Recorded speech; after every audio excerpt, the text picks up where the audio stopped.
Hello again. Do you mind if I kick off with another question like I did last time?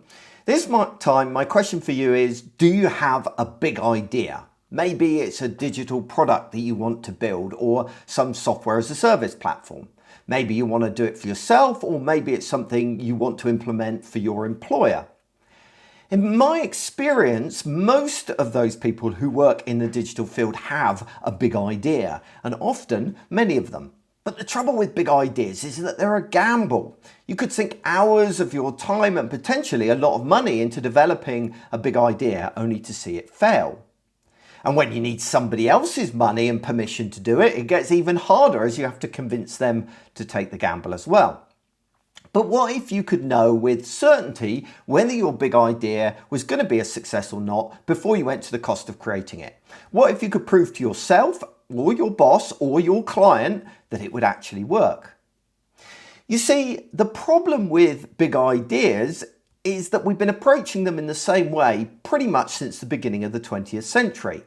So for example, in most companies, generally somebody in senior management comes up with an idea for a new product or service, and a plan is then formed in conjunction with various other stakeholders for implementing it. Then the plan is put into action before it's then finally launched, and only once it's launched will they know if the product has been successful or not. If you think about it, that's an enormous risk, and these days it's a risk that's just not necessary. Because digital has changed the game, and it's changed it in two ways. First, it gives us never seen before access and information on our target audience. We know so much about our audience and can reach them so easily. Second, it allows us to adapt much faster and experiment with different approaches that we could take. In short, it allows us to test our idea before we go to the expense of implementing it. Of course, testing a market isn't a new concept. Companies have been doing market research since the 1920s. However, market research has two significant limitations. First, it can be time consuming, and if all it does is confirm that you've had a good idea, then it can feel like wasted time and money. And as a result, most organisations do little or no market research, preferring instead to take the gamble because they're just so confident in their great idea. Second, market research isn't always very accurate. You see, people will often express an interest in a product or service, but behave very differently when they come to buy it in the real world. However, digital offers us a new way to test that addresses both of these problems. It allows us to realistically test the market while effectively pre-selling our big idea and building an audience hungry for it to launch.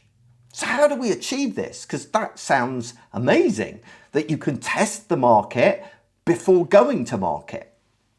Instead of starting with the product or service that we want to build, we build the sales funnel first instead. You see, the problem is people often go ahead and build a product or service without thinking about how they're going to market and sell it. In effect, we're going to sell the product before we've even created it. If it sells, we know that we have the next big idea. If it doesn't, then we can go back to the drawing board with very little lost. Like all good ideas, the implementation of this is remarkably simple. Instead of starting with creating the product or service, start with how you're going to sell it. Work out your value proposition, your benefits, and your features. And then all you do is create a small digital presence, often nothing more than a landing page, that promotes the offering, right? Sell the offering on the landing page as if it was a real product, right down to the buy button. Now you've got to drive traffic to your landing page just as you would have once the product had been launched, and we watch what happens.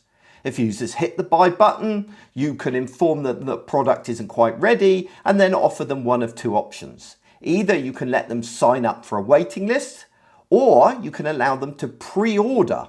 In other words, they can place their order now, but payment won't be taken until the product is released. Now, allowing people to pre-order is probably a much more representative and realistic judge of whether or not they're willing to buy or not. However, even signing up for a waiting list has a lot of value because it indicates whether someone is willing enough to hand over their email address. However, whatever you decide and whichever approach you take, by monitoring just how many people hit that buy button in the first place, you get to see what your conversion rate is likely to be. This approach is a lot more realistic than market research because you're asking users to take a concrete action and they think they're going to buy. So it's not just expressing some theoretical interest. And also, as a minimum, you're going to build up a list of customers who've expressed an interest in buying ready for when you do actually launch, meaning it has value in itself, not just in validating your idea. You can learn a lot from those who don't order as well. Just before a user abandons the website after deciding not to buy, you can display a single question survey asking them why they decided not to purchase. This knowledge will allow you to iterate upon your landing page and even the product idea itself before driving more people to the page to see if you've managed to help improve conversion. In this way, you can not only validate your big idea, you can also optimize it so that your conversion rate is as high as possible, all before you commit to the expense of developing the product itself. So before you start on your next side project or even roll out a new product at your company, consider pre-selling through a dedicated landing page and online sales campaign. You'll end up with a much better product that you're more confident in, plus a list of customers hungry to buy. I mean, what is there really to lose? You would have had to have built the landing page and the sales campaign eventually anyway. You're just doing it up front. And if you want to make that sales page all the more compelling, then you should join me for my workshop on creating websites that convert, which I will be running on the 18th of November. You can see the URL down below. We can even create that landing page together in the workshop.